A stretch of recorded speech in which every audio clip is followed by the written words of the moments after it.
It's Dr. Tennant's Verbal Highs. Let's start the show with Lewis Tennant. Here we go. The guests and interviews that you're looking for with creators, innovators, and so much more.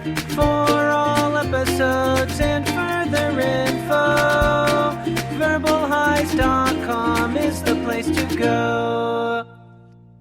All right, good time of the day, time of the place, wherever you are in the world. Welcome to Dr. Tennant's Verbal Highs, a weekly podcast, broadcast from, do you broadcast a podcast? You webcast a podcast? You podcast a podcast? A podcast, or broadcast a webcast from a kitchen bench in Kingsland, in Auckland, in New Zealand. Who needs $30 million for a frequency, eh? Media works when you can just set up the old and get the old and upload the old files, and away you go. Second guest this week on the sophomore episode, Mr. Otis Frizzell. A pleasure to chat to that man. A history that goes back in art and creativity in New Zealand to as far as it can go back relative to his age, really, which is at the age of 13 or 14. Let's just say making the Mount Eden shops more colourful in the early 1980s, as a result of what I've noticed is one of the three paths that the youth in New Zealand in the 80s discovered burgeoning hip-hop culture. It seems to be either seeing Grandmaster Watts' handle or DX Master, whatever he's called, the turntable guy on Herbie Hancock's Rocket, Scratch on Ready to Roll, I guess it would have been back then, the top 20 video show. The second way seems to be apparently New Zealand broadcast Star Wars, the seminal New York Graph documentary sometime in the early 80s here. I think they showed it once and a bunch of people saw it. Amazing how such limited media back then could spread culture so rapidly throughout the years that followed. And the third way, which was Otis's way, I found out in the doco, was seeing Beat Street, which of the three is the one I distinctly remember. So I obviously wasn't up watching Star Wars. I think it was on the old Tuesday documentary back in the day. I do remember Rocket, but I don't remember the scratching influencing me so much as that Beat Street film. So we talked about those early days. We talked about his days as MC OJ, as part of MC OJ and the Rhythm Slave. They supported some of the absolute hands-down greats, including Public Enemy and De La Soul.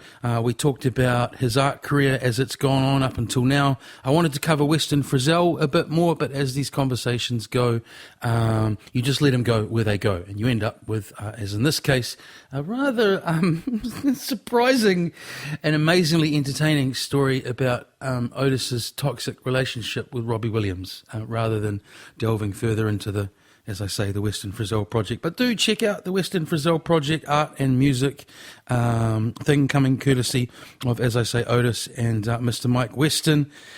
Feedback on the show from last week. It was the pilot. It was released on a Thursday. From here on in, I'm releasing them every Tuesday, New Zealand time. Mostly positive. The ones that weren't, I would call constructive. And one in particular from someone I'd sort of, hope to impress, but hoped would like what I was doing and understand what I was doing. I had to exercise a series of internal dialogues over the days that followed to get my head around where that person was coming from. And I mention this not to defame that person or dissect them or sully their character. This isn't right-wing talkback. I do it more because it's the sort of luxury of wondering whether what goes on in my head goes on in yours, and maybe sharing a bit of that and seeing the process as it unravels inside of each of our heads. Because we don't know what goes on a lot of the time in each of our heads, and I think we've got a luxury these days with things like this delivery, medium of information, to actually find some of that out and not end up a continuation of the more repressed what's going on in his or her head, what's going on in my head. I can't even reveal my political beliefs, and so on and so on and so on. That environment of people like Jimmy Savile reigning supreme in that consciousness society, hierarchical society, or the what do you call it? The sexually repressed, innuendo-laced comedy, probably at the better end of that era of things like Are You Being Served? How did I get there? So back to the message. Yes, it started off the evening I got it. This person doesn't know what I'm doing. They don't know what they're talking about. They don't know the style. They've never heard it. They probably haven't even heard a podcast. And then I scaled it down to something along the lines of, I sent a message back first. Polite, but certainly knee-jerk. I scaled that down to opinions are like assholes. Everyone's got one. That's getting more reasonable, acknowledging that, we all have a different perspective on things. And then I got to, you can please some people some of the time, you can't please all of the people all the time. We have a great luxury here, actually, with this exchange and also with what I'm doing, and that you can pick and choose what you're into and what you're not now. So the feedback was around the fact that an hour and a half was too long for chatting to someone, that there should have been broken up with more features. I think something like Graham Norton's red chair was specifically mentioned. And then I got it to, some people will like the long-form conversation / interview. Some people do already. I hope to find some of those people. I enjoy doing them. The guests have enjoyed doing them. I hope you stay along for the ride. But most importantly, the end of that, how long was that dialogue? Probably 2 or 3 days in total.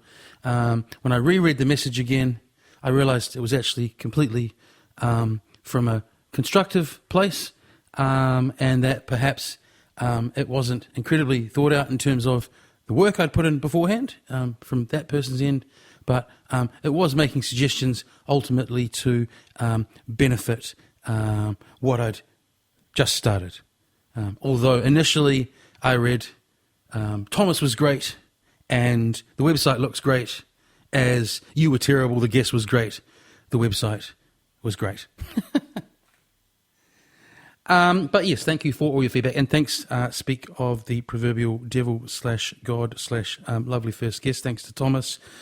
Great feedback amongst listeners about Thomas and people wanting to find out more about him and his projects now. So without further ado, because I think I went on a little too long last week, please follow me Twitter at Verbal Highs, Facebook at Verbal Highs Podcast, or just look for Dr. Tennant's Verbal Highs, or you can just go to the website, which is probably where you're finding this because I'm not on SoundCloud and so on. That's verbalhighs.com, all one word. This is Mr. Otis Frizzell. Enjoy. Word. This is Dr. Tennant's Verbal Highs. I can dig it. Okay, well, it feels weird doing this in the mornings, but shall we start? Yeah, I like beer and whiskey as much as the next man, but God, this week is just fucking nuts. 9:13. If you've been over an hour or two later, it might have been beer and whiskey. Yeah. I do. Are we recording? Yep, I do. Hi. Hi, Lewis. How you doing, bro? Good. This is how I research these. Okay, so I look at least the first 3 pages of Google. Right. Plus, then I go off what I already know. And then I at least cobble together an intro, and that's kind of because I think why would we be here for over an hour if I had 10 pages of dossier on you? It would be kind of, how would I react to anything? Well, that's right. You don't want to know. You don't want to know everything.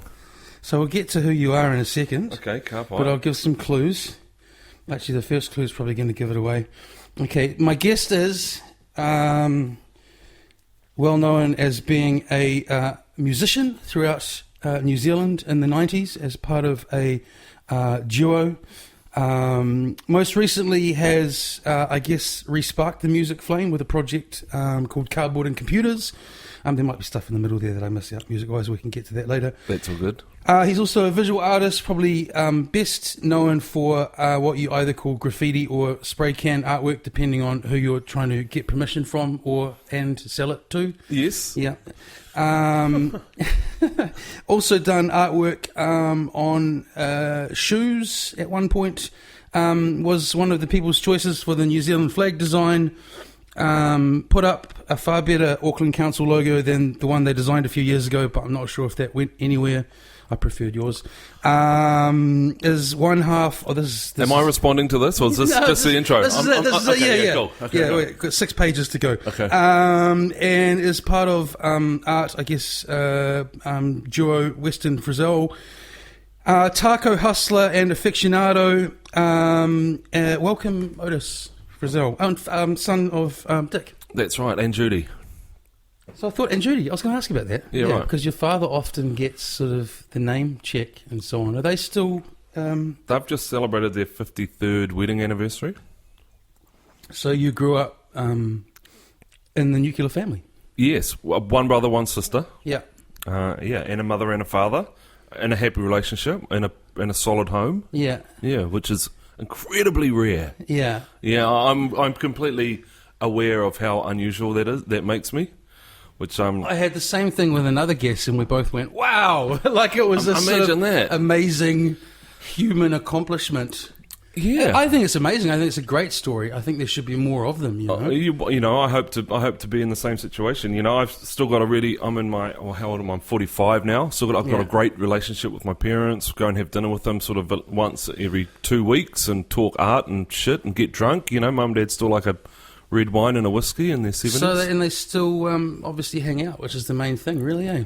Honestly, as people, they're far cooler than half the people I know. And Dad, as an artist, is far more prolific and a harder worker than people half his age. They've still got the spark. So I know, like, correct me all the way through this, obviously, if I get stuff wrong. But you grew up. I will. Yeah, well, yeah. You grew up in Ponsonby, right? Well, no, I actually grew up. Ding. Well, I was born at the Bethany Birthing Centre in Greylin, Yeah. the home for naughty pregnant girls, Oh, right. because Dad wanted to be at the birth, and back in the 70s, fathers weren't allowed in the birthing rooms at the official hospitals. So they went there because he wanted to be there for the birth because it was not a done What thing. a crazy I know. loophole to a crazy law. I know. You can't be here for the birth of So your you'd be child. the only dad that showed up in that place. Yeah, it was presumably. crazy weird. But I actually grew up mostly from 0 to sort of 11 in Mount Eden. Yep. And then we moved to Ponsonby in 1972. Okay. So they're go on. Well, I mean, which was crazy because, or maybe 1973, because Mount Eden was quite a dinky little village back in the 70s, and Mount Eden was kind of like the Badlands. I mean, Ponsonby was the Badlands. It was sort of run by the KCs down around Toll Bowl. Yeah, yeah. It was pretty hood along the ridge, and it was sort of Pacific Island groceries, Spacey's parlours, pool halls, bars. Sounds like a lot of fun, man. Well, it was a lot of fun. It became a lot of fun, but when I moved there, I got stepped out every day. I lost my shoes. I got slapped around by the KCs at Toll Bowl. Really? So by adults gang members would give We're it- young prospects give and stuff like give that. it kids You know what I shit. mean? The kids to the adults. That's crazy. And but I quite quickly did a big graffiti piece on the top of Vermont Street. And Got some props. literally What got sort some of age props. is that? 13? Wow. So you're putting up pieces even then? Yeah. Yeah. Wow. 13, 14 is when I started doing, I started doing illegals at 13 and 14. Because I was going to ask about that. Like, the reason I asked that question is, so two reasonably, I don't say progressive, but okay, let's say alternative, or even in Ponsonby's case, just poor neighbourhoods. Was it odd growing up with the artist dad in class rather than the, I don't know, the tradesman dad or the Well, it was the white same collar thing. dad, It or was the same thing. We were, we were just as poor as we were working class, yeah, middle class, single income, which was sort of art. yeah. We weren't poor because we sort of like, Dad did have a job. You know what I Yeah. mean? We weren't struggling that much, but I mean, I was just one of The job was art. The job was art, but actually he got a job at Elam Yeah. in my teens, and that actually as a lecturer, so that was the income, which is, I've got no idea what it was, but it was it was okay. We grew our own veggies, but we never had a new car. But when he was Ever. I don't think we didn't have a car, bro. Yeah, right. There you go. I got my first car around 30, but that's mainly like living in Melbourne and Wellington stuff. Didn't really need one. So Dick was already kind of known through. Did the kind of most famous thing, I guess, is the Foursquare logo. Did that happen after Elam and so on? Because what I'm getting at is he was already really on the map. Well, he as a didn't New design Zealand. that, of Oh, course. is that some? That's a misnomer. Misnomer. Yeah. What he did was he bastardized it later on in his career. Oh, right. And he put a moko on it. Yeah. And caused a stir, but it was a big enough stir in the art world that sort of bled over into the sort of pop culture world, and people were like, "Oh, he's bastardizing his own logo," but He never said it was his logo. So it must have been some shonky article somewhere that got something wrong. So that many led to people have that. got that wrong. He did not design the Foursquare. I thought that even before I made the connection between you two. I mean, not that. He did design Ches and Dale. We are the boys from down under. Oh, yes, I did know that. And I think he did a version of the Eat a Peanut with the top hat and the cane back in the day. You know, don't forget to get your peanuts from the Nibble Nook, which used to show up at halftime in the movies. So do you reckon your aside from the hip hop thing, is your kind of connection to sort of like street art and so on? Do you reckon that's sort of rubbing off? You know, Trip Off the Old Block, your dad being a pop artist and so on. It sort of seems similar to me, like absolutely, you know, accessible art. Dad was very much on the pop art side, utilitarian. Rather than you know, the Renaissance art and fine art. Dad respects and loves, but he shares the same amount of love for Warhol and just for packaging, or and for posters and comic books. You know, he's kind of puts them all together. So, and that's, you know, I went to New York when I was 7. You remember it? Yeah, we rode the trains. I saw crazy black guys with afros with ghetto blasters in Brooklyn. Was that like your first taste of? I kind of don't know what this is, but I want a part of it. I was like, what is that music? Yeah. And what is that? Of course, in the 70s, the graffiti was very, very base level. It hadn't really burst, but there were dots and there were stars and there was early drop shadows and 3Ds. Yeah. And so, because what happened, I saw that when I was 7, Yeah. and just the kind of the black culture in New York in the 70s, you can just imagine how extremely cool and alien it was. And also, for people who don't know, New York was at its roughest and dirtiest and you know, most beautiful. hardcore. Yeah, and most beautiful. Yeah. So I saw all this and then came back to New Zealand and sort of interested in art, and Dad was always into music, and he used to write for music magazines and stuff, so he'd get fed sort of funk and a bit of soul, along with incredible string band and, you know, Leonard Cohen, and, you know, Dad's musical influences were varied. You know what's something? I'm laughing before you go on. This is so weird. Up until a few weeks ago, I hadn't really thought about or heard of the Incredible String Band, but they've come up. Right. They've come up in 2 out of 3 podcasts. It's the Ether Relay, brother.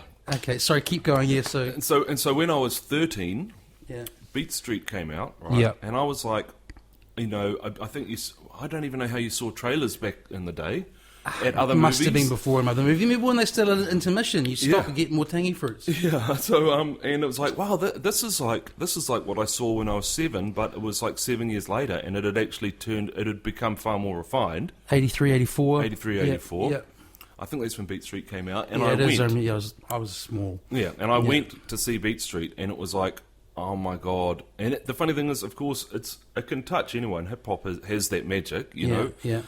Middle class 13-year-old white kid just Yeah. moved to Ponsonby. It's Yeah. like, I want this.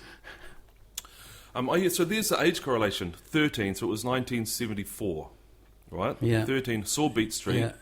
Next day, after school.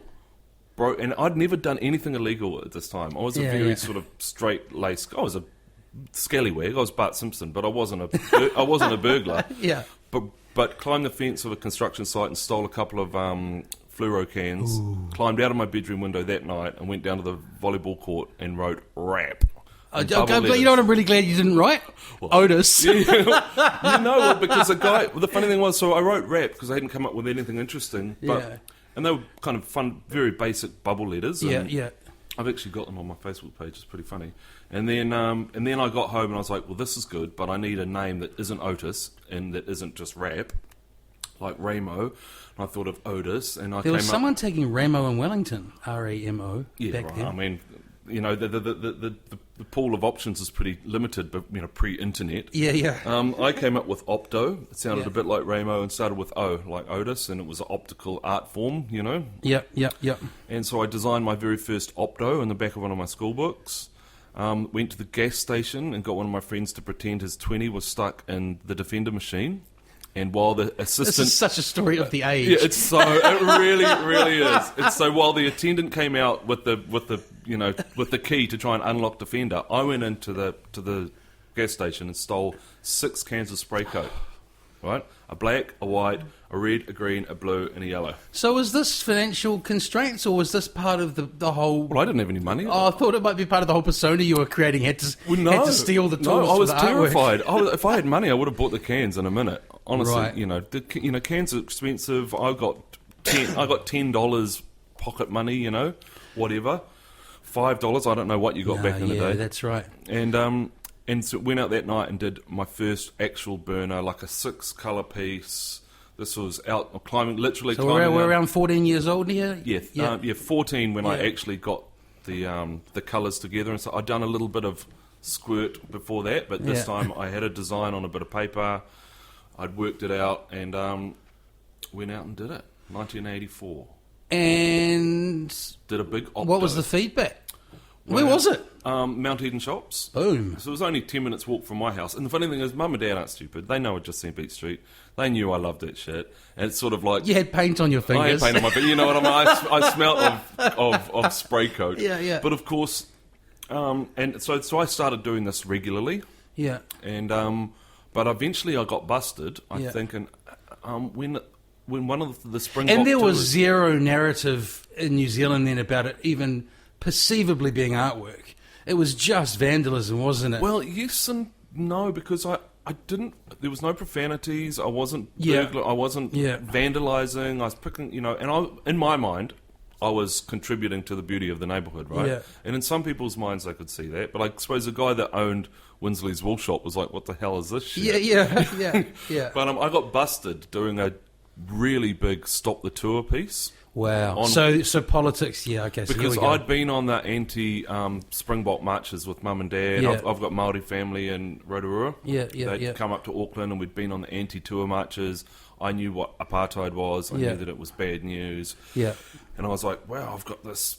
I can do a whole billboard for free. Yeah. And I've got a political agenda sort of That's in cool, me. man. So I did a stop the tour piece, but I got bursted.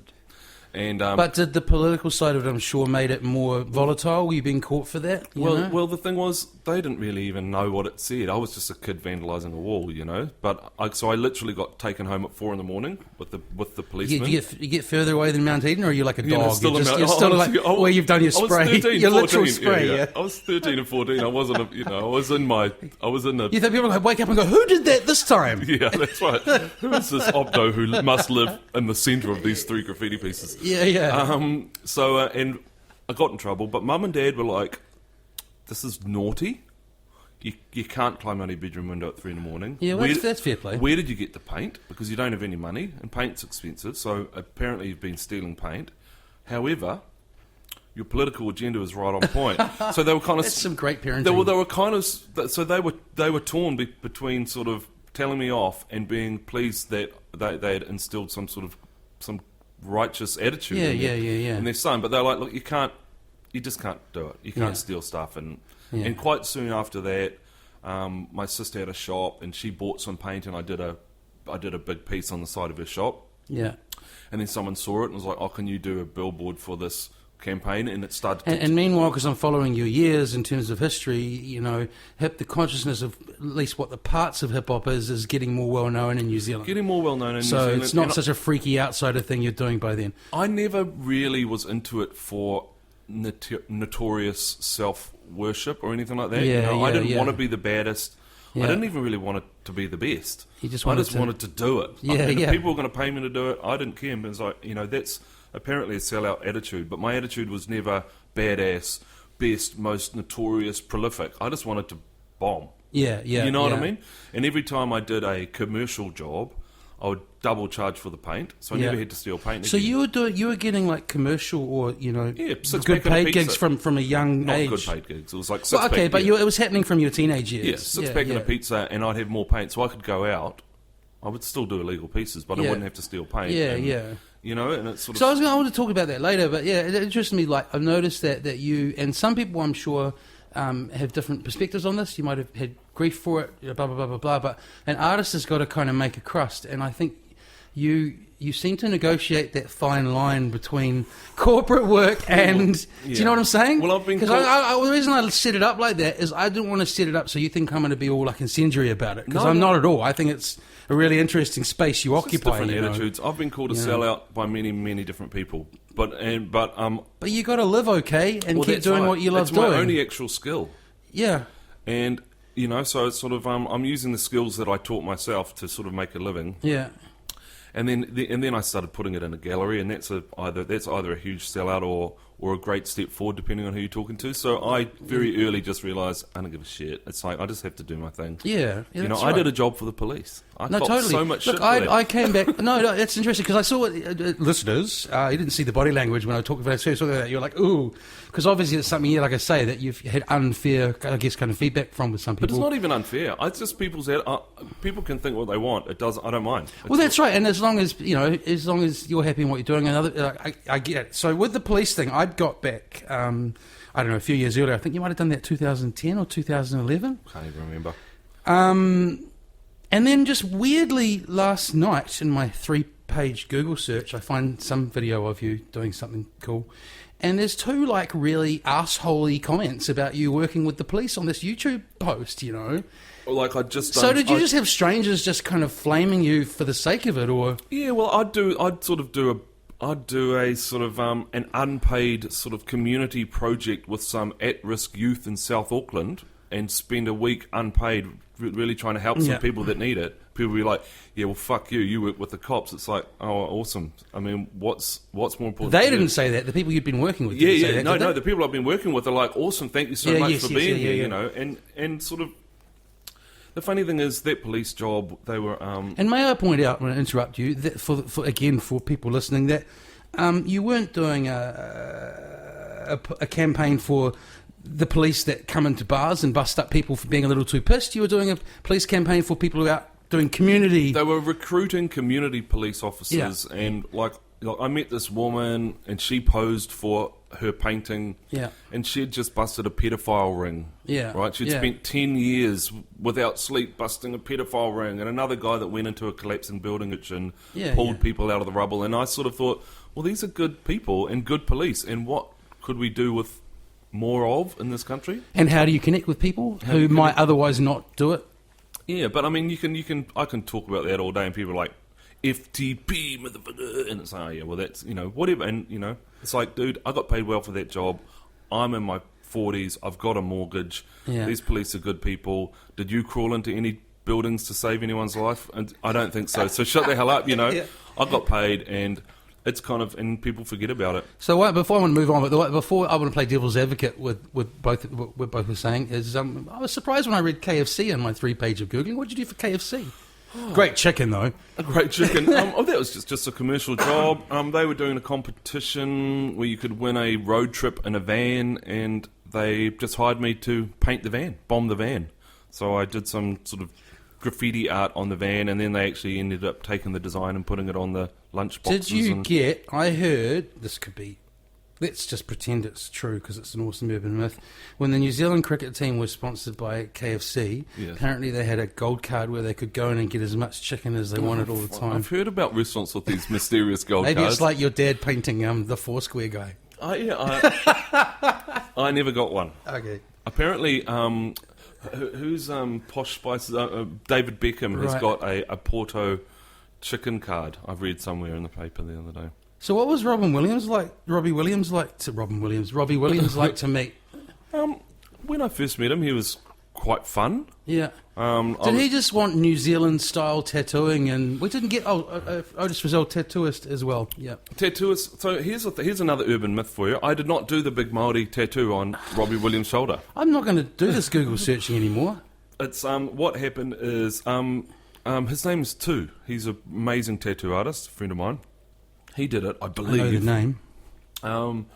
And then when Robbie came back to I think he did it overseas. Robbie came to New Zealand. He wanted another tattoo, but he didn't even want a Māori tattoo. He just wanted more tattoos, and he liked New Zealand. And I was his driver, and I had said I was a tattooist, so I tattooed him while he was here. I used to be driver to the stars as one of my many things that I used to do. And then we got along well, and he thought he wanted more tattoos, so he flew me first class to the UK to go on tour with him for 2 weeks to be his on-tour tattooist. Wow, how many tattoos did he get in 2 weeks? None. He got a butterfly on his little toe. He got nothing.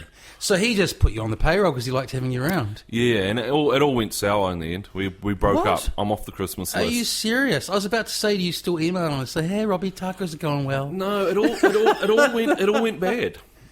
It all went bad. Were you, what, did you guys get too irie one night and have a big bust-up? No, or was there emotional blackmail? Well, This is quite a scoop. I mean, I'll try and cut a long story short. At the end of the tour, he still hadn't gotten his tattoo, right? Yeah. And I sort of was on this sort of quite a sort of measly per diems, right? Yeah. And that was over because the tour was over, and I was waiting for him, and like I tried to call him, and I couldn't get through. So I called his management, and I'm like, look, what am I doing now? The per diems have run out. I'm stuck in London, which I love being in London because I've got friends here, but it's like I need to go home. What this is the story? And they're like, can you just hold on? He still wants the tattoos, and I'm like, no, I can't just hold on. They're like, look, he's tired at the end of the tour. I'm like, give me some money or I'm going home. So you start to feel like some kind of play toy entourage guy for this rich, famous guy. Rent a friend for a spoiled brat. Yeah, right? yeah. And they wouldn't let me speak to him, right? I was like, just let me speak to Robbie. They're like, no, he's not talking to anyone. It's like, I'm his mate. I'm here. And they're like, well, pass on the message. I rang up the next day. Did you pass on the message? Oh, he's not talking to anyone. He's still tired. And I said, can I swear on this? Go for I it. said, tell that cunt to give me a fucking call or I'm going home. Yeah. And then I rang up the next day and they said, he doesn't like being called a cunt. And it's like, I didn't call him a cunt. I was like, this is stupid. So I went home. You should have said he was a cunt and I called it. So I just went home, right? Yeah. And a year later, when Slave and I were in LA doing Mo Show, I was at a party on Sunset Boulevard that Keanu Reeves had put us on the door for. He was another guy that I drove for, a friend of mine, who's, just as a side note, a really, really great guy. Who you're still in touch with? Vaguely. If friends are friends. He's just super sweet guy. But I was in, and he was like, you should go to this party, it'll be fun. It's on Hollywood Boulevard, it'll be full of stars, and sort of Martin Lawrence were there and the Foo Fighters, and it was it was a big Hollywood party. Like those, like the thing, like the, what do you call it, living the dream that you see on TV or whatever. You know, so we went there, Mark and I and Sam, our editor from Mo Show, and Robbie Williams was there. Awkward. And I was like, I went up to him, I was like, hey Robbie, and he was like, how the hell did you get into this party? You're a driver from New Zealand. You're not a big star. And I was like, what the hell happened, man? You completely cut me off. This is bullshit. What the hell happened? And you know what he said? He said, oh, look, man, I'm about to pull this bird. Can we talk about it another time? Oh, so he's just a total narcissistic, selfish... twerp.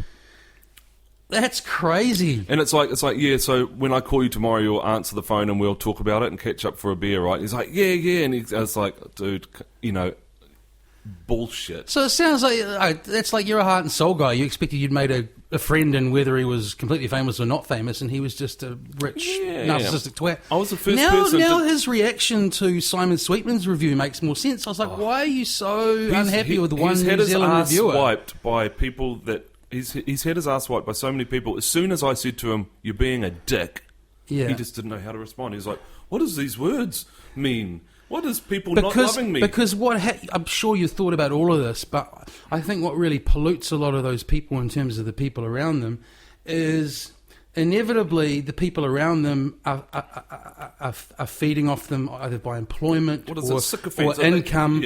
But it's not even, I think, so much the stardom. It's that those people have so many... There's a sickness with the people around them because all those people rely on that person for all their livings. You're talking about you having a mortgage. There's probably 40 people... There's probably 40 mortgages around his inner sanctum. People are scared to tell him he's being a dick. Because he's the bank, It's why someone like Michael Jackson got so far out, I think, is because he had so many lawyers and he just didn't know who people around him. Who was loyal, who was friend, who was rinsing him. So, I mean, so it's a funny, and that's a funny thing about me. I'll find my way into funny places, So with the driving thing, is that like one of those, because I've had plenty of friends do that for like, actually an uncanny amount of friends over the years, do that for like touring music acts? Was it something like that? Yeah. But how do you end up with someone like Keanu if you're doing the music stuff, or is there just driving companies in New Zealand? Dogstar is Keanu Reeves' band. Yeah, he's here as a band. They came on tour with Bon Jovi. Yeah. And I became their band. Yeah. And they were just awesome dudes. Not a great band, but they weren't under any false impressions that they were amazing. They were just like, this is awesome, we've got Keanu Reeves in our band, so everyone wants to see our band because he's the biggest movie star in the world. Yeah. We're touring the world. There were 4 mates from LA, with their 5th mate was their manager. They were just like, this is a good life because we just... And Keanu was like, I'm the gravy train, but this is fun. I'm touring the world with my bros, and Yeah, I remember the name of the band. They definitely got some presence. I had a friend doing that, not only for music acts, but for Lord of the Rings, and he ended up, there's some Scottish theatre actor in it. I don't know his name. I don't know Lord of the Rings that well, but via that, he ended up at dinner with Billy Connolly. I was just like, if there's a bucket list person I'd kind of to sit with and just, share an experience with. Well, you haven't lived until you've wheeled Keanu Reeves in his pyjamas with a mohawk across a 4-lane road in LA to go and have beers at a strip club for lunch. Is that after that party? Yeah. Well, he flew. The manager turned 50, and Keanu flew me to LA for the party. Wow. Yeah. So that's a great story. So you made a few compadres through. Was that just on-off work throughout the years? I did it for years. I did Guns N' Guns N' Roses. Guns N' Roses. Was Axl just a total? U2. Was Axl another Robbie? Yeah. Axl was. And then I guess the etiquette would be, because I talked. This is a second buddy now who's done that job up here rather than Wellington, like the first buddy. Totally confusing for everyone. But I asked him about that, like about interacting with the people in the car. And he said that etiquette kind of is, at least with the company that he works for, that you kind of keep it. You don't initiate. You don't initiate. Yeah. That's the basic rule. And then if they say something to you, and I guess you turn out to be, you kind of crack them up or you interest them or whatever, then boom from there. I mean, and that's how you get more work, because like my first job was Guns N' Roses. Yeah. Right, and we just got along really well. I got along really well with Slash. Yeah. And with Matt Sorum, the drummer, who's ex-Cult drummer. And that would have been them in the heights. That would have been like that 96, 95 tour or whatever it was. It was Appetite for Destruction. They were the biggest thing in the world. Yeah. And they loved me. I took them to titty bars and late night burgers, and they just had a really good time. Yeah, cool. They gave me like a $800 American tip. They peeled off like $8. They all gave me a couple of $100 American at the end of it. But they said to the promoter, they were like, that guy Otis, he's the best driver we've had on this tour. Yeah, and they would have done a lot of drivers in a lot of cities. And so the next gig, which I think, I don't know, was U2, I get rung up by the driver coordinator again and say, do you want another job? And then the more good responses you get, then the higher up the list you go. So when they need a go-to driver, then you get a call. And at the time, I was in a band, I was an artist. My schedule was very loose because I was just doing gigs and hanging. I didn't have a job that it would get in the way of. So I was the guy. Did you wait till you got, broke some of the ice with U2 before you said you guys are just a really famous pub band, or did you leave that? I left it, but I mean, it's funny. I remember the head of security going, they were all like the FBI, and it was like, okay, man, we're going to have to go around the service exit, because... And I was like, look, you know what? New Zealanders actually aren't as desperate, maybe, as some of your fans around the world. They're a bit more... they're worried about groupies. Yeah. And we did this big sort of military operation to escape the hotel. And as we drove out, there was like 4 13-year-old girls with... trying to look over the hedge. It's like, there's your security breach, I wonder if it would be a little hairier now. People are so much more connected. Everyone would know people are. So back to the 80s and hip-hop and stuff. I didn't think we were going to go down the... Okay, but that's all right. Graffiti art, well, they go wherever they want, route first. I thought we might end up with your dear friend Mark ending up at school with you, because that must have been around the same time you were terrorising Mount Eden shops that you met. Exactly that Mark, time. I think because that was you were 85. You were at Western Selwyn College. Selwyn. So, now, because I'm a Wellingtonian, why do I get those two confused? They're sort of similar, quite liberal schools, aren't they? Liberal schools, but because I'm Wellington High, which is the Wellington equivalent. Version. We've got Onslow and Wellington High. Yeah, and then everyone else is in uniforms and single sex. Yeah, it was mufti. Yeah, it was boys and girls. Yeah. And it was still sports orientated, but with a very good sort of music school and very good art sort of curriculum. So it was like where you could be a sportsman or an artist or a musician. Yeah. And did Mark kind of stick out as someone who... Because being from the US...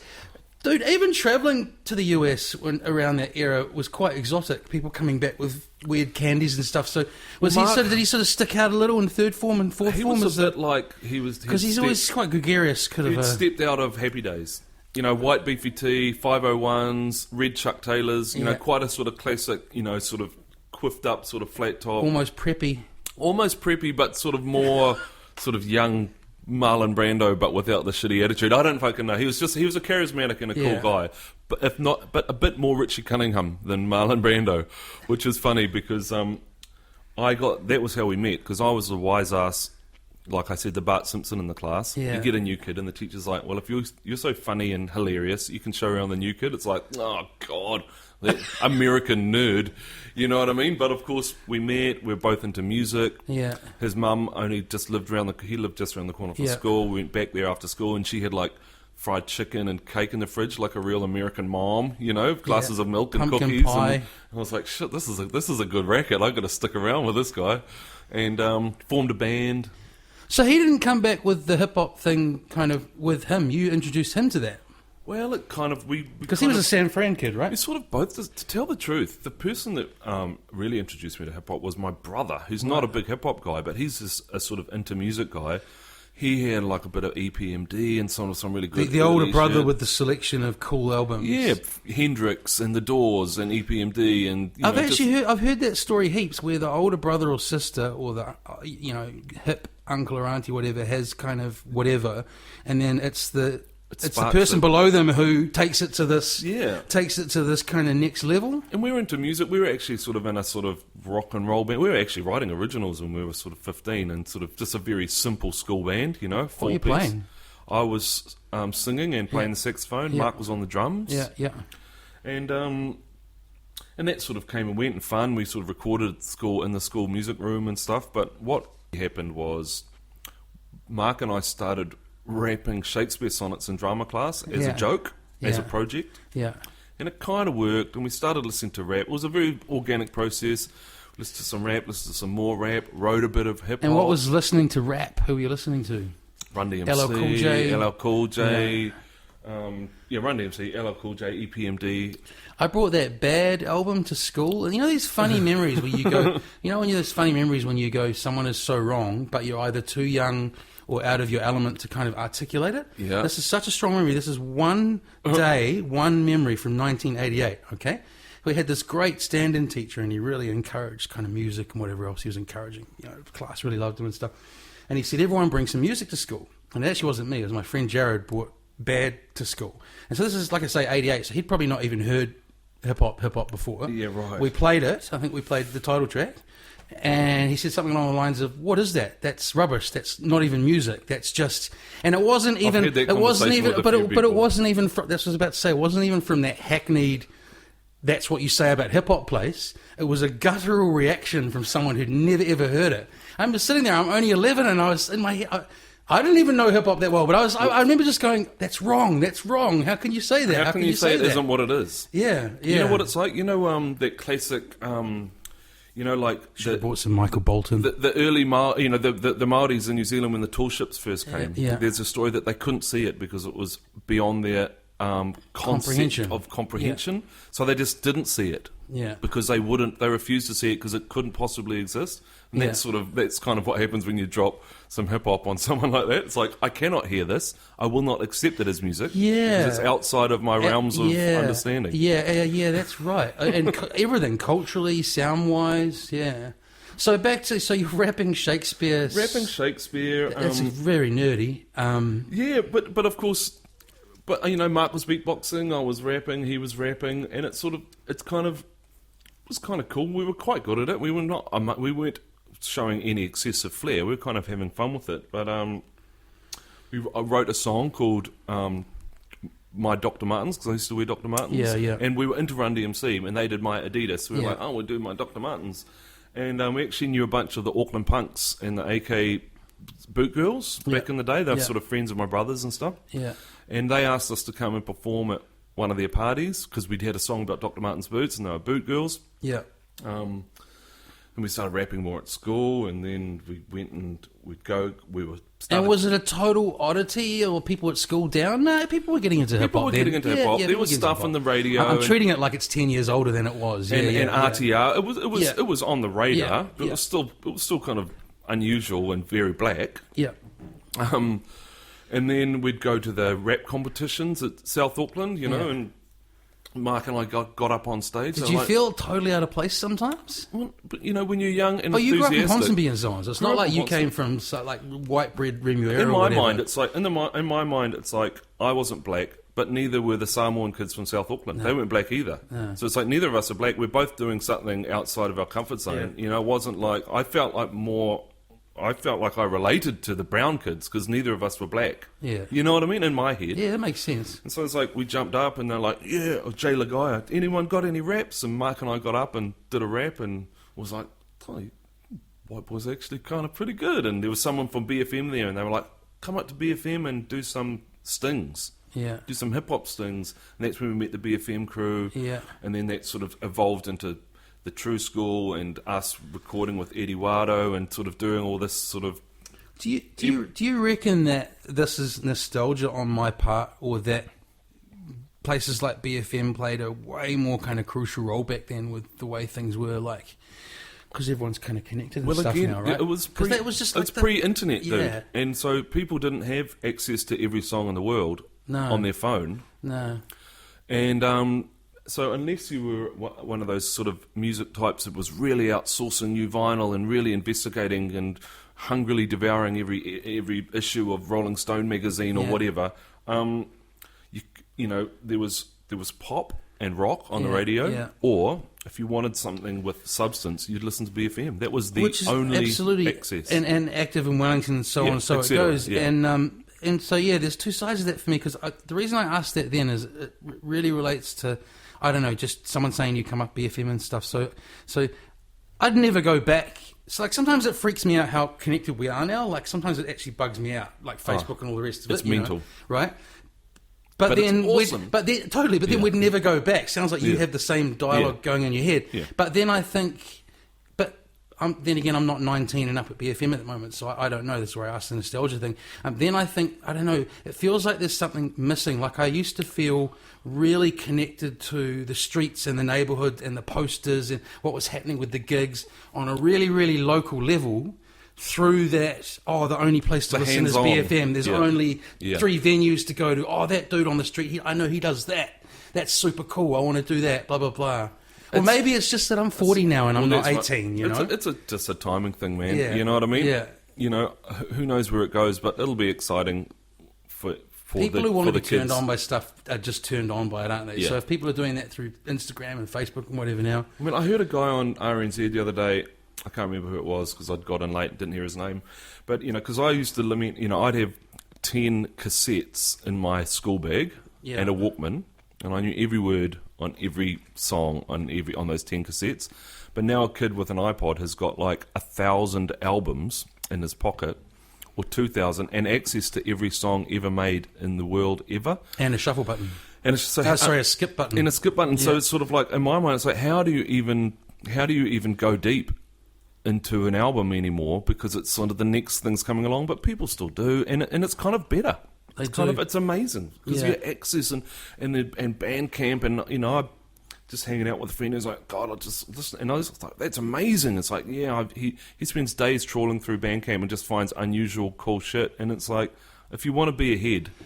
Well, that's the other thing. Head's the term, man. I was just thinking while you're saying all of that, is what I forget in all of this is I used to be way more compartmentalised. I found as I've got older, I kind of know a much more kind of cross-section of people now. So I think not only has technology changed, but I forget that I used to live in a pocket of exactly what you talked about before. Yeah. All the DJs at Active who were the ones in the record shop half the time of the week, who knew all the albums back to front, who knew all the artists, who blah, blah, blah. So I actually also don't live in that particular niche of people who would listen to 10 albums back to back a week or whatever. So there's that as well. Yeah. Goodness. So we got here. So, that's right. We're going back to... I try and weave this personal narrative to OJ and Rhythm Slave. So you've left school, or you may be still at school. Still at school. So they've said come up to B, do some hip hop stings, and that's where we went off on the B tangent. So and then we just started doing more gigs, and then we sort of met George Hubbard, who had been making beats for Upper Hut Posse. Yeah. And he was like, "Oh mate," because we had no beats at the moment. Mark was just beatboxing, and I was rapping. We were sort of like a weird white 2-man a cappella hip hop group, and there was 7 samplers in New Zealand. Yeah, and he had he would make, and he had made some beats, and we sort of made some beats with him, and actually started doing gigs, illegally going down to the box and stuff like that, and actually rapping over sort of instrumental albums and George Hubbard beats on that, and we kind of piqued the interest of like the Simon Griggs of this world and stuff down at Cause Celeb and the box, and we sort of we would do little drop-ins in between DJ sets, and just sort of we were just putting ourselves out just there. running on passion and youth, and then getting little and Murray opportunities here Kamek and there. saw us do a show, and he had Southside Records, and he was like, "Do you guys want to make a record?" And we were like, "We've got 3 songs and no band, but yeah." And so then we started writing some songs. Did you have the Wayne's World moment after that? After he left? Well, it was just surreal. We got $5,000. We got $5,000. We didn't have $5,000. Okay, but without that, Well, it was kind of like, it wasn't a big. Everything had been such a sort of natural evolution. It was sort of like, wow, this is cool. It wasn't like, yay, we've made it. It was like, well, this is another interesting step. Another project to get through, another step, another thing to do. And so we talked to our mates at B and used the studio up there. So that was when Eddie Wado came in to record, and he's still a friend now, and did that, and then made an actual record and pressed it on vinyl. And I mean, when I listen back to it, it's very loose, the OJ and Rhythm Slave What Can We Say album, but it's actually just pretty good. It's very rough, and the raps aren't great and the beats aren't amazing, but it's sort of people like. But what else was rap doing globally at the time? Well, it's a reflection of the era. It really is, and it was very broken down, and but I mean, so many people were like, it's funny, I was talking to Slave about this, it's like so many people were like, I'm going to do this and I'm going to do that, but they never did shit. Yeah. And it's like, we just did it in public because we weren't too precious and we weren't too proud, and it was sort of like, and what that meant was, we had a record, we had a single, we went top 20, right? Yeah. And so then when MC Hammer came to New Zealand, promoters like, we need a support band. There is only one, because there was Upper Hut Posse, but they were a bit too gangster, too hot to MC handle. Hammer. For MC Hammer, and so we did support for MC Hammer, and we owned it. It was awesome. So then when De La Soul came, guess what? We toured New Zealand with De La Soul. So with De La, that's pretty amazing. Just Christchurch, Wellington, Auckland. But with Hammer, do you remember, like, was his show much cop, or was he just riding off two kind of tunes? It was awesome. Awesome, yeah. Awesome. All the dances. He could dance like a motherfucker. He could rap, he could dance, he had the baggy pants, he had the hot dances. And he just disappeared. That was a funny thing. This whole stage set up with MC Hammer, and there was me and Slave with these 3 girls that were friends from school that were dancing, and it was sort of like, it was a good show. It was good enough for people to go, oh, De La Soul are coming. And then once you've done De La Soul, you're legit. And so then we did. You hung out with those guys? Well, yeah, we did. And that would have been, if that was their first tour, my guess you would have been 91. Yeah, 91. We were 20. They did 40 minutes in Wellington, and everyone was like, "Come on!" Yeah. Well, we actually got better reviews than them from the Christchurch and Wellington show, and they were a bit dark on us after that. Wow. It was like De La Soul were a bit tired and unenthused, but OJ and Slave were really rocking it. Well, 40 minutes. Anyway, so that's great. So you met them, and so we hung with them, ate fried chicken, and then so that means we got to play with Public Enemy. Yeah, that's nuts. And then we got to play with Ice Cube, and then we got to play with Cypress Hill, and then So you played not only with all the greats at the time, but they're kind of greats now. They're like heritage. We were there with the legends, and still during all of this, when Chuck D would pull us up on stage and go, "Yo, these white boys, rock the house for us. Thank you very much." There's still haters in the crowd going, "Oh, these guys suck," and it's like, do we really even suck, or have you just got a bug up your ass? No, it's because they haven't got anything together to be up on stage. Yeah, Come you know on, what I mean? Come on, it's just haters. It's funny. Yeah, and it's back to what you were saying before. In general, it's like.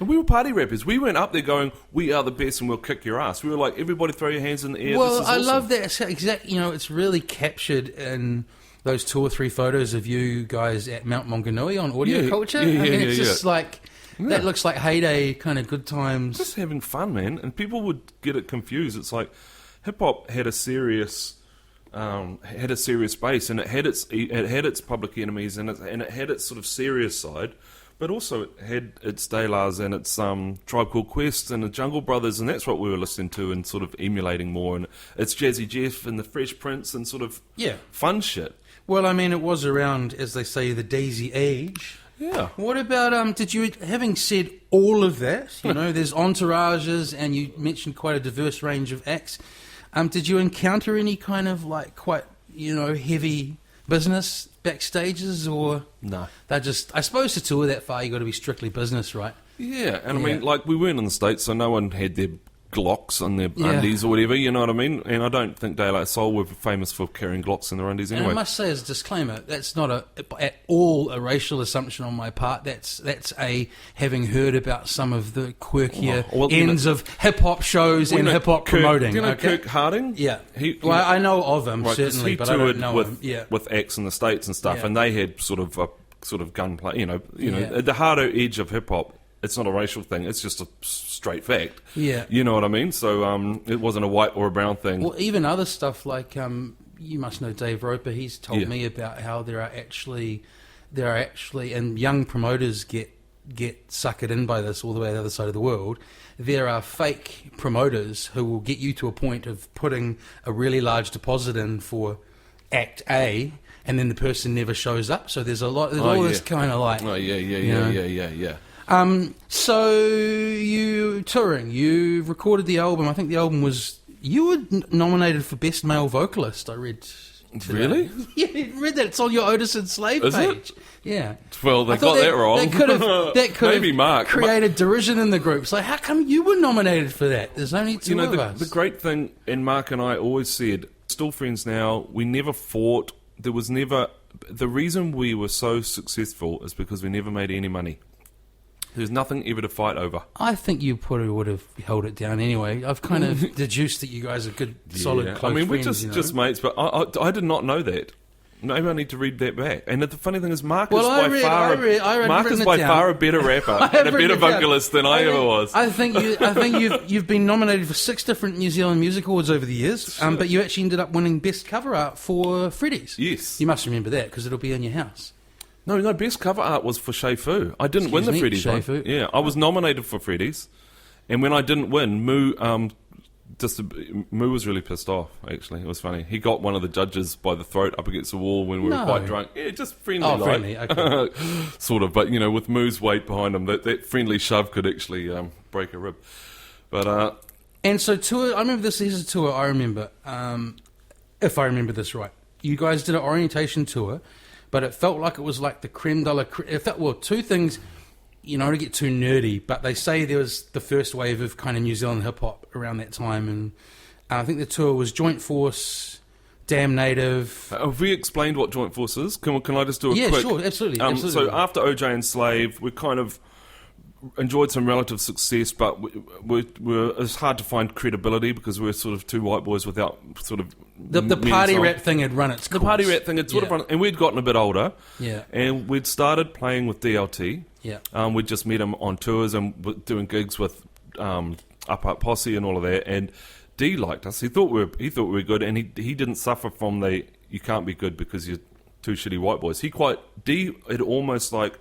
We'd rinsed out the party rap, and D wasn't tired of it, but he'd done a lot of the heavy sort of the Up Posse stuff. He wanted a project that was a bit more lighthearted. You know what I mean? So we met in the middle, and we liked his beats. He'd play instrumentals for us live, and we sort of thought we should make some songs together. I told Mum we were recording, and she always thought we smoked too much weed. And she actually suggested the name Joint Force because we smoked so many joints. And so that happened, and that did sort of offer us some legitimacy because Daryl's got a history. He's a bit of a co-popper in the hip-hop world, Yeah, absolutely. Co-matua, I mean. And it's like, so Joint Force happened, made an EP, and I love that. I mean, the Joint Force EP is a really good. It's an artifact in New Zealand hip hop history. I have to go back to it, but there was a tour around then, right? And I'm sure it was. Yeah. And there was also Damn Native, Joint Force, probably maybe Stinky Jim. But also, you've mentioned a few times the two white boy thing. What I just didn't even remember from that tour, if it's the same memory, a long time ago. Yes. There was a Chinese rapper who was killing it. Manchu. Right, Manchu, or Rice Cube, as we used to call him. Rice Cube, yeah. I don't know. He's still around. God. That was great. He's I really wish. I mean, I actually saw Damn Native at a big day out. There was some huge headlining band on about 6-7 years ago, one of the last big day outs, and I just found them on a side stage and just stayed there. I'm like, I haven't seen these guys for years, full band and stuff, and they were great. But I still feel like it's this great great hope of a group that just kind of fell off after that massive album and so on. Like. They're kind of. I they really never, that's in my top. They kind Kiwi of didn't albums, lock man. in, But I mean, Hyper D at the helm. Yeah, he's just an awesome guy and a brilliant rapper, like a really good lyricist. He's got lovely styles, political but really fun pop kind of hooks. I mean, they enjoyed some good success, and then they were a band, but were they a group? I don't know. I mean, they're still doing gigs now, aren't they? I mean, I'm kind of out of loop. I just felt like that. Well, kind of. But it just felt like that KDRU really. Yeah. I don't know if it happened in Auckland, but I remember this is unprecedented. Like half the album was playlisted on Active. Wow. Not just one tune. Yeah, right. That's awesome. Yeah. It's a great album. So fun stories from that tour, all around New Zealand. Well, I mean, the thing was, we weren't all ruthless. We just liked smoking dope and drinking beers, and we were just enjoying ourselves. We weren't, we'd go under a bridge and do a graffiti piece. We weren't throwing TVs out of hotel room windows and stuff. It just wasn't our vibe. At the end of the gig, we'd just drink beers, smoke dope, and hang out with locals. I don't think that's happened since the 70s, man. I wouldn't expect you to talk. But I don't remember any sort of crazy stories and any sort of huge disasters or anything. It was just young bros having an awesome time. Okay, I'd heard an amazing story involving Damn Native in a rental car. That must not be true, but anyway. Oh, that might be true. I might not know that story. Well, the other thing is, I don't want to cast any suspicion. I also don't want anyone turning up here asking about the story. No. So, and then Joint Force, and then I was away from 2000 to about 2007. So what happened? Joint Force probably only takes us to about the mid-90s. And then, what else do you want to say about the kind of music career? And then kind of when does it dry up, or how does that happen? And the focus sort of changes just back to art for a while. Well, the thing is, I mean, Joint Force was awesome. We toured and stuff like that, but it was it kind of ran its course a little bit. To tell the truth, Lewis, I actually was never like hip hop obsessed. Yeah. I was just into it because it was great, and I was with good people doing good stuff. I was never like I know what you mean. It's a genre that people wear on it's their identity. Yeah, I was never I want to die rapping. You know what I mean? I was just like, I respect the culture, the realms. I want to be part of it, but I wasn't like, I want to die doing this. Yeah. I was into other stuff as well. And to tell the truth, I never actually thought I was that good.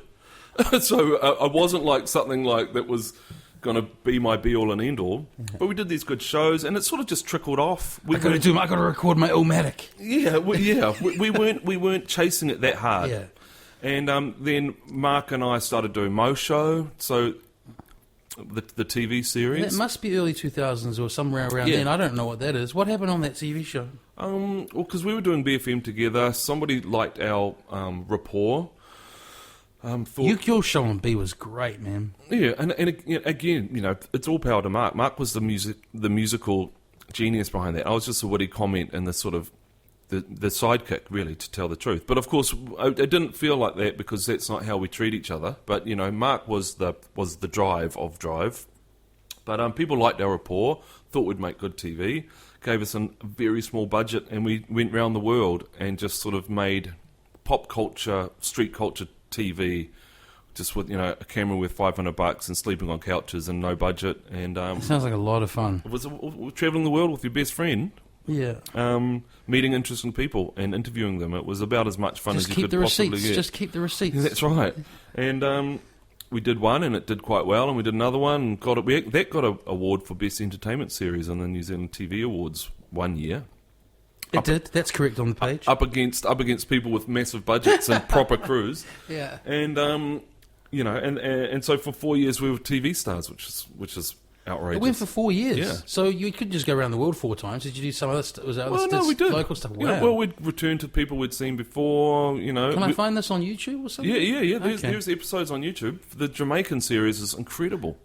It feels like that was, I think I could be wrong, but for me it feels like that kind of irreverent let's say, youth, vaguely TV kind of started with Havoc. And then there's a bunch of stuff. I remember DLT had a show for a while. There's all this stuff kind of popping off. You just don't see that on New Zealand TV now, right? It was a good era. So like Matt Heath's show, you know, there was a bunch of people who supported. We were all sort of doing it at the same time, all with very slight twists on each other's versions, you know what I mean? And yeah. it was a golden era, but of course, like Mark and I, we'd be away for 8 weeks, right?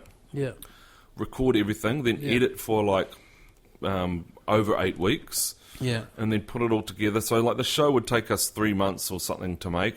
Yeah. 4, 5, 6 months to make. Yeah. Labouring, slogging. Yeah. And we'd have just enough money, not quite to make it, right? Yeah. And then we'd finish it and deliver it, right?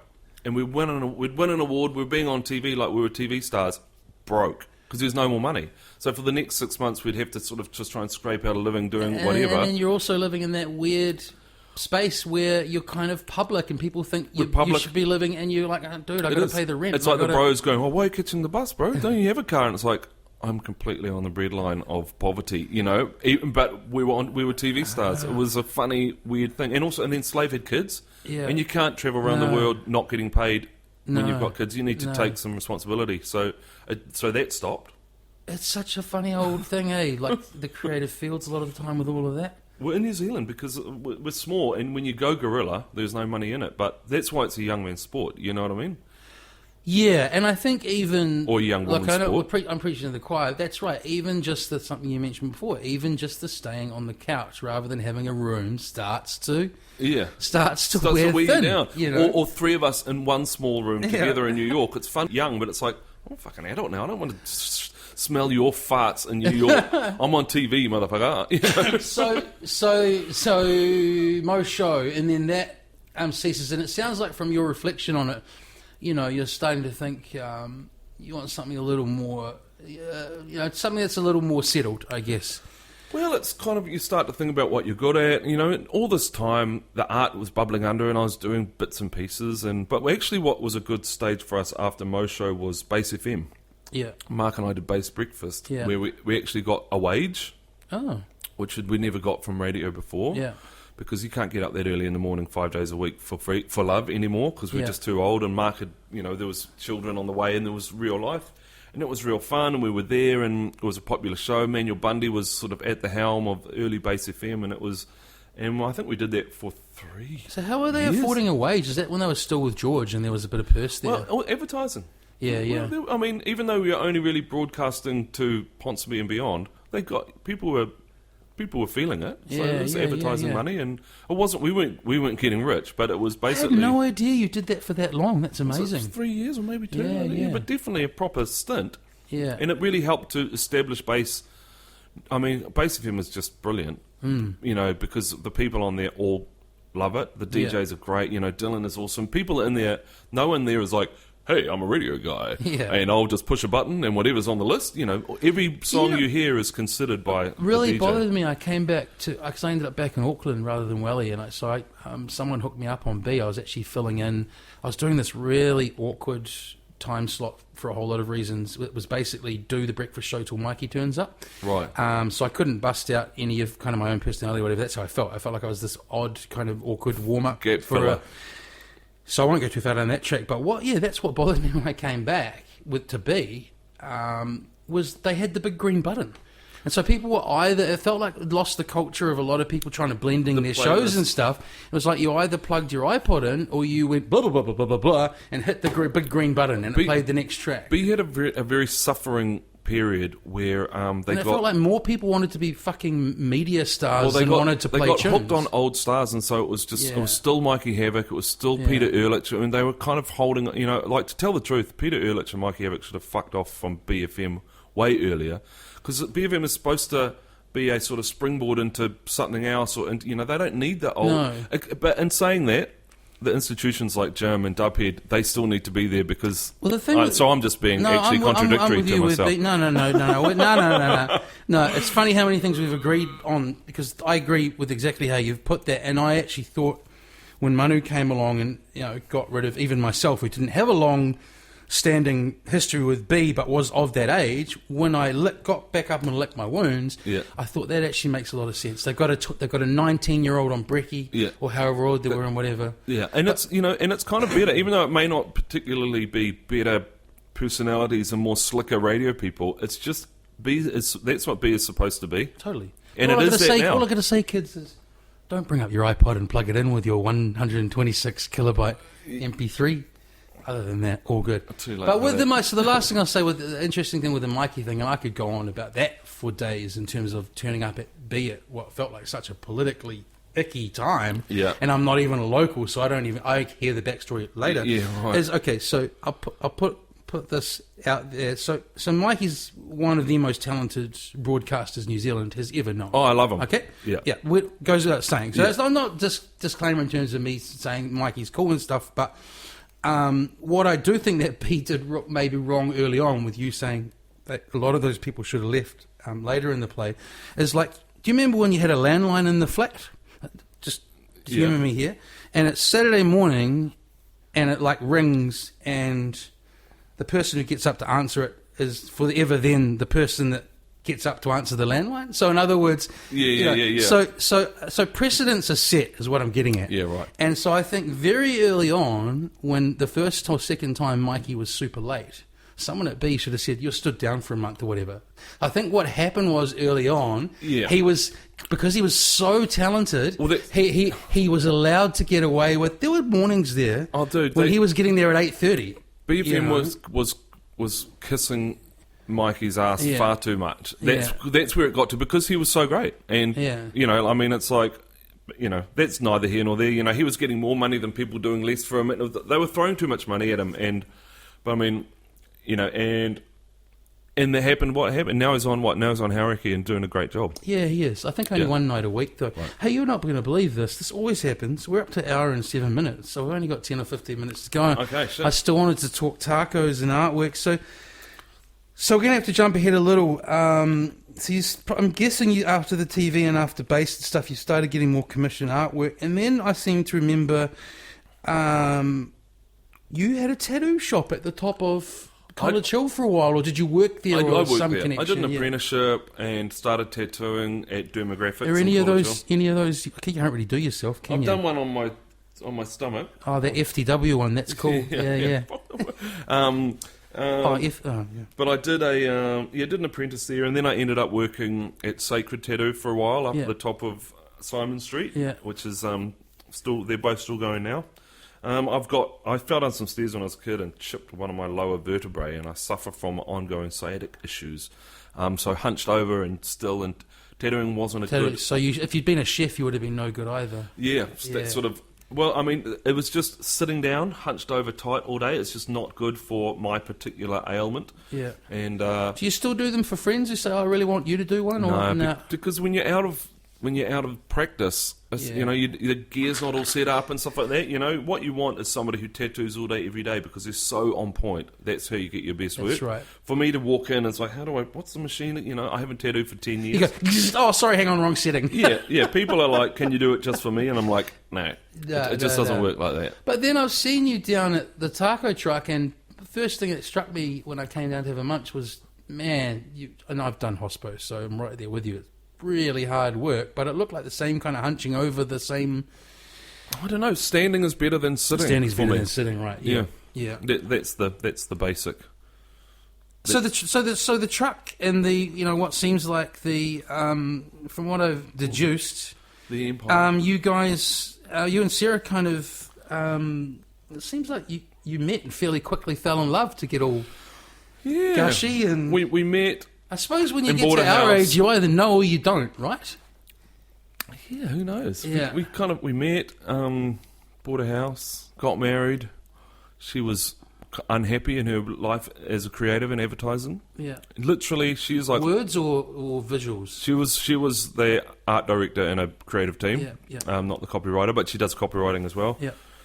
Literally, again, long story short, she was unhappy. I was like, baby. She was like, I want out. She was making big money, paying twice as much as me, which is great. 10 years younger, gorgeous, and making twice as much money as me. I was in. That's why I married her. And she was like, I want out. And I was like, don't, baby. We need the money. And she was like, but she was unhappy. Yeah. And I said, well, if you can't just leave, you got to go somewhere. That was my advice to her. Yeah. I'll support any decision, but you can't just walk out with no plan. Yeah. And she said, well, I want to do a taco truck then. And I was like, oh, That's very specific. Had you talked about taco Well, trucks? Had she you was enjoyed tacos before? yes, we'd been to LA, taco trucks, Right.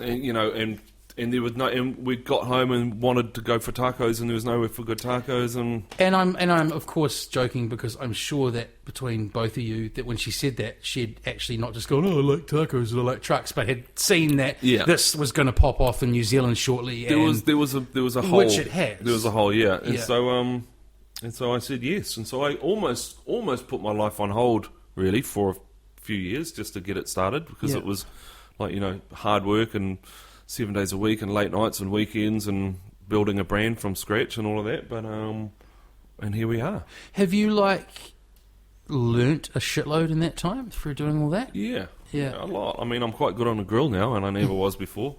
Once you've made But just thousands. the business setting up and the... Well, I mean, Because to there's tell the big truth, plans for it, right? For it is. Lucky But Taco. Sarah's the business. Yeah. I'm her lovely assistant. Yeah. You know, because I'm ever since we started, I've been looking for ways to step aside. I want to be an artist. I want to be in that studio making art, making paintings, and having exhibitions and doing. So how many? commission work. So I went to the Western Frizzell exhibition on Friday. It was great, man, and it was a really great bunch of people there as well. And so, kind of, how long do you get there? I shouldn't say luxury because it's what you want to be doing. But how many hours do you get to do that a week now? Oh, about 4 days.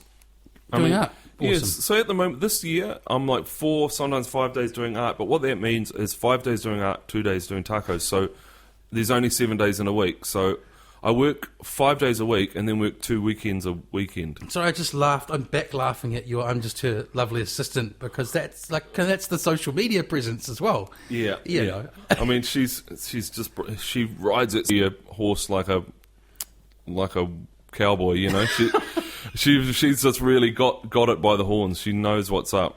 Yeah, well, I finally used I just was like, man, I've given so much. Because obviously, Facebook works because you put in something funny and I like it, and then someone else, whatever, and we keep going. And I was like, I've basically given Facebook my intellectual property for the last 10 years, you know? Yeah. So it was a really nice feeling. It's such a small thing. They owe me more than this. Where would they be without us? Yeah. To change my, personal Lewis page to a fan page. So I immediately got like 1,100 likes for this podcast. Right. So when I launch, Right. Interesting. like it's already changed. So it turned my personal page. So I've got my Lewis Tennant page with my 10 years of photos, blah, blah, blah, blah, blah. Yeah. My friends. It's private from the public. But that's also duplicated me a public page with likes yeah. Right. that I could change to the name of the podcast, Right. which has been really handy. So when I launch, I've kind of got that. Right. going. That's flash. Now, we've only got I said I'd only keep up to about an hour and 20 minutes. I keep doing this. what's left? I keep bringing people in around my gentry, and I really concentrate on the 90s. We get to about 2001, and then Out of time. hurry through the rest. Well, what's left is how's the duck with the white head in Western Park? Oh shit! I'm terrified. I've stopped running. They're my nemesis. I thought it was the geese that normally get me, man. There's something about my suckling that duck just doesn't like, man. Is it still alive? I don't. I haven't been for a run. We don't run so much in winter, but he found me. He seeked me out more than once. And then next, not you're laughing at this is my 3 page of googling. No, that's funny. The duck. I hate that duck. So the other thing we do, and as I say, why am I timing this? So we've got just over 5 minutes. Is the conversation hasn't gone bad yet in all 3 podcasts, and we could keep going. But I still like to, if you could grab that black bag back there and not looking at it yet. This is the awkward satchel of segues. Okay, yeah. and it's just a bunch of general questions that would work for any guest. And it's actually been so long since I wrote them that I don't know what's in there. So May I? yeah, hopefully they're not too serious. It's not like please break down Do I the pull one presidential out or election. all of Yeah, them? pull one out and read one. Yeah. Okay. I can do it. The awkward satchel of segues.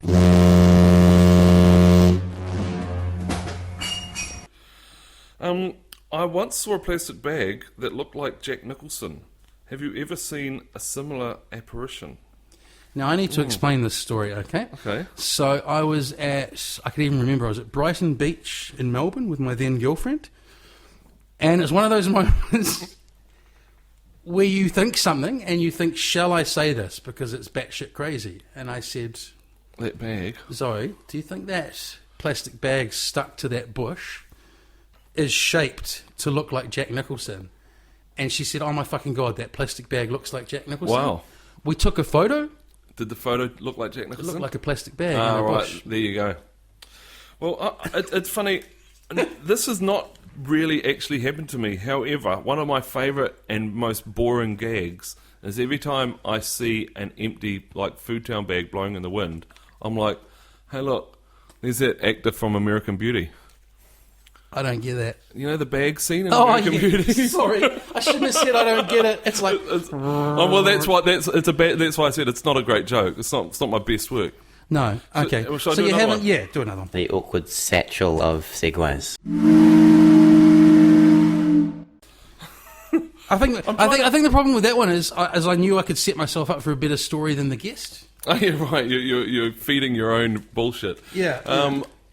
I'm sure I saw a potato that looked like someone, but I can't remember who. So There's a carrot that looks like Buzz Lightyear. Maybe I'll show you afterwards. lasagna, Oh, here we go. This is a question for you. sauce or pasta first in the dish.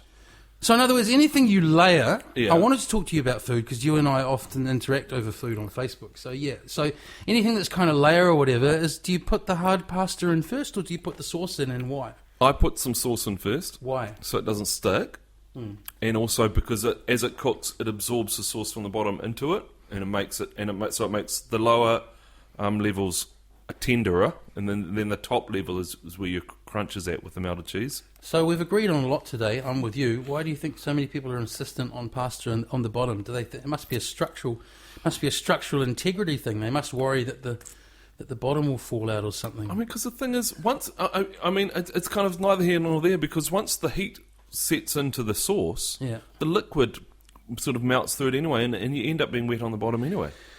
Thank you. You've just settled publicly an argument I had with about 30 people on Facebook. Now, before you go, last thing, you have been in Auckland all your life, right? Yes. I mean, obviously, I'm probably been a Wellingtonian all my life. I haven't lived there all my life. Born and raised, I've lived here my whole life. Oh, 1 year overseas I've lived. So, what's changed? What's Auckland today like compared to this? Oh, God, we need another 10 minutes, but, in a minute or two? Okay, well... What's for the best? What's for the worst? Food is better. Yeah. Food is way... Wellington was way ahead on food for many, many, many years. Yeah. So the food vibe has got better. The cafe vibe caught up years ago, but Wellington also led in the cafe vibe. Auckland, I really love Auckland. I'm a big flag waver, but it does suffer from expanse. And so it's sort of, people come here, it's easy to think it's a shallow experience unless you can just dig a bit deeper. Yeah. So, I mean, Auckland has got a lot going on. It's little pockets like Kingston's a nice little vibe. There's shit going on. Out west is actually coming up. There's some spots out there. Te Aratu. You've just got to look a bit harder. It's sort of like if you get to LA, it's like a hollow experience until you've been there for a while, and then it's awesome. But if you arrive in New York, it's just instantly approachable and fun. It's very similar to arriving in Melbourne or Wellington. So So it's like Auckland is to Sydney what Wellington is to Melbourne. So how do we find these? Sydney is to LA what Wellington is to New York. Totally. You know what I mean? That's the sort of parallel. And so how would someone as a tourist or whatever do that without getting a kind of crew in the 2 weeks to here or whatever? How do you dig a bit deeper? Don't go on the bus tour that stops at Mount Eden Park. I always feel so depressed for those people. Yeah, I don't know. Big yellow bus, $30, jump on, jump off. Google? I don't know. I don't know how to get inside. It's like, don't come here unless you know someone. Just bugger I off. think it's a great place to end. Thanks, bro.